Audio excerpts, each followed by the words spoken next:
Many times, many times. I've read Herman Hesse's Siddhartha. It is my favorite book. I used to say to people, how could you choose a favorite book? I mean, there's so many great authors out there and great stories, but when you find the one, you know it's the one. So Siddhartha is very resonant with me, and it's the story of Buddha. It's the story of how Buddha came to be, and it's this fabulous tale of going to extreme opposites in your life many times over. Nothing. I need nothing. I'm an easily distracted person. I mean, I'm an artist and designer, so it's easy for me to find inspiration and to be attracted to everything going on around me and people and places and things. And so what I need is just to go away and have nothingness and no one so I can focus.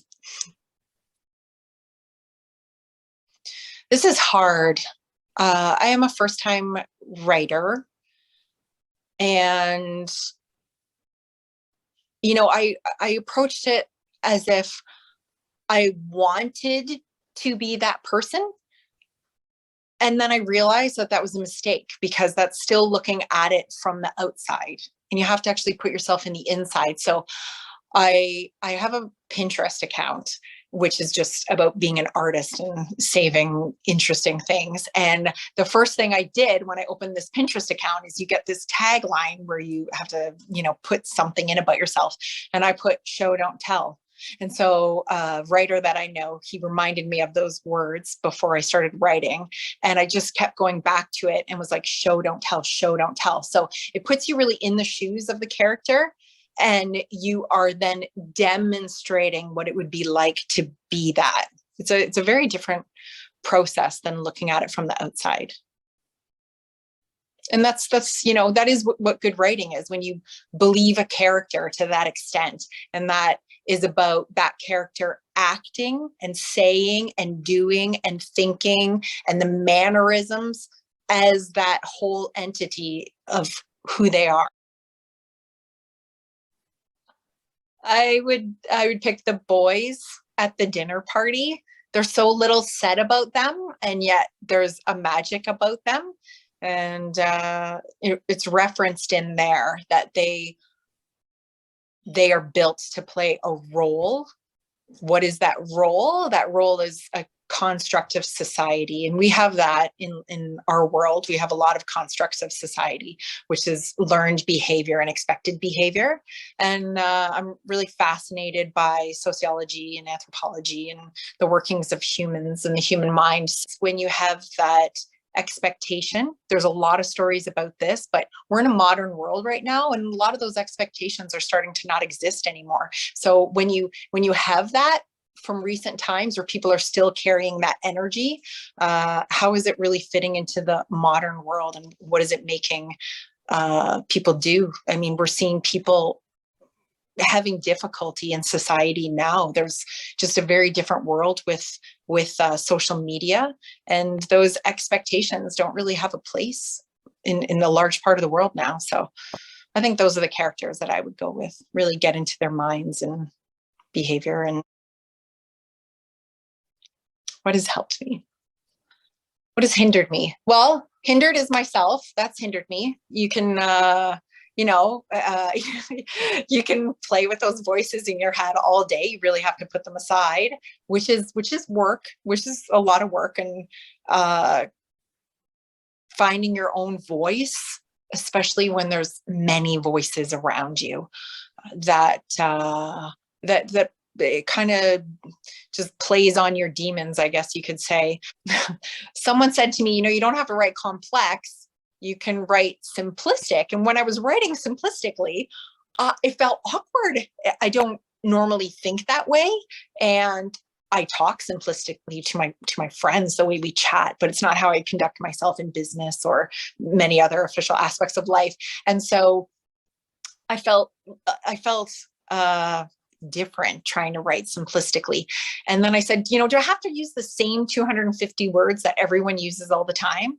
And then the response I received was such a great piece of magic that I asked if I could coin it. But I was told, you know, how can a painter use the same color as another painter and yet you produce something entirely different?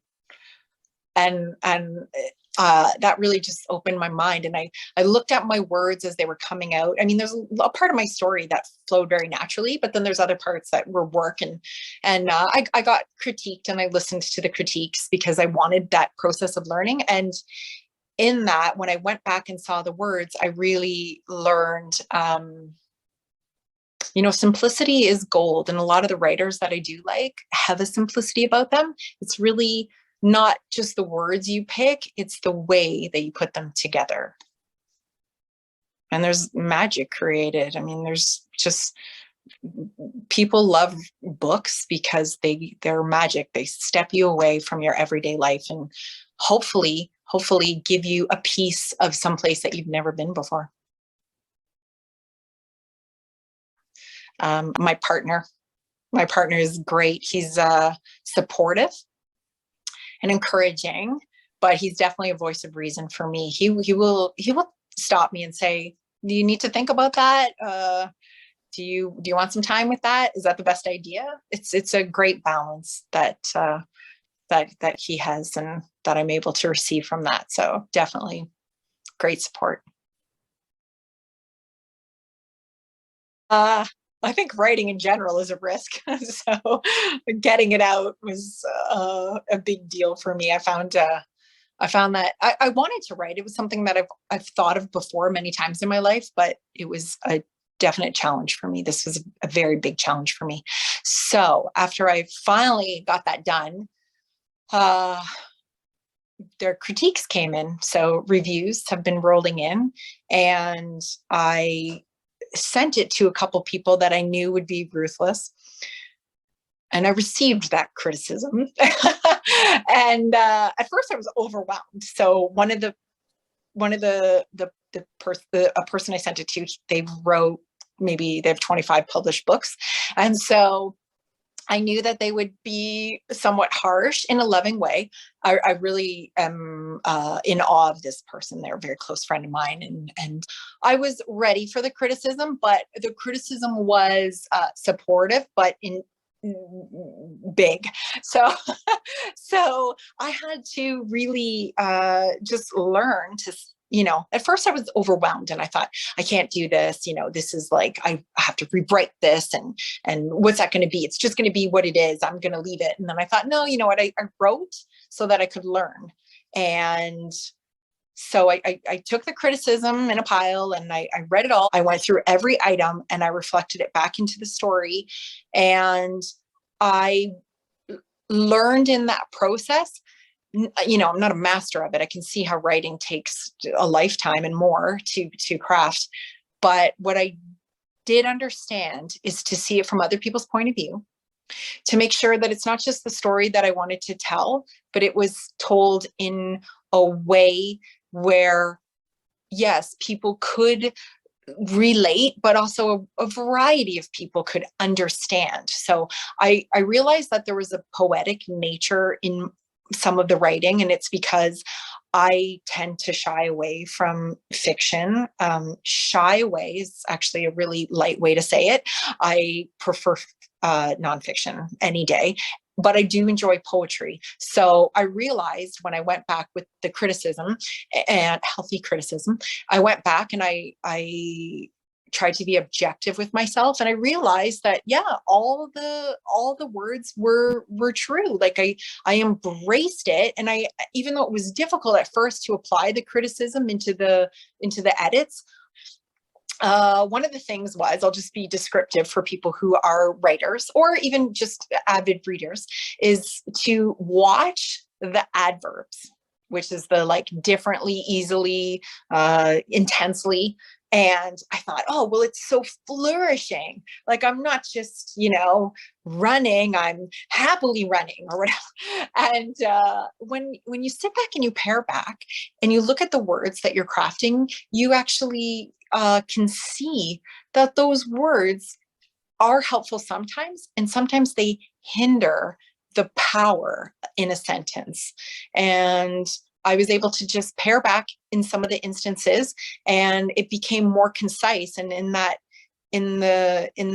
ability to be concise, the meaning of it actually flourished without the adverb. So yeah, it's a process, and I'm really glad I did it. I'm proud of myself. It's not maybe going to be the best masterpiece out there, but learning to write is a goal that is difficult to achieve.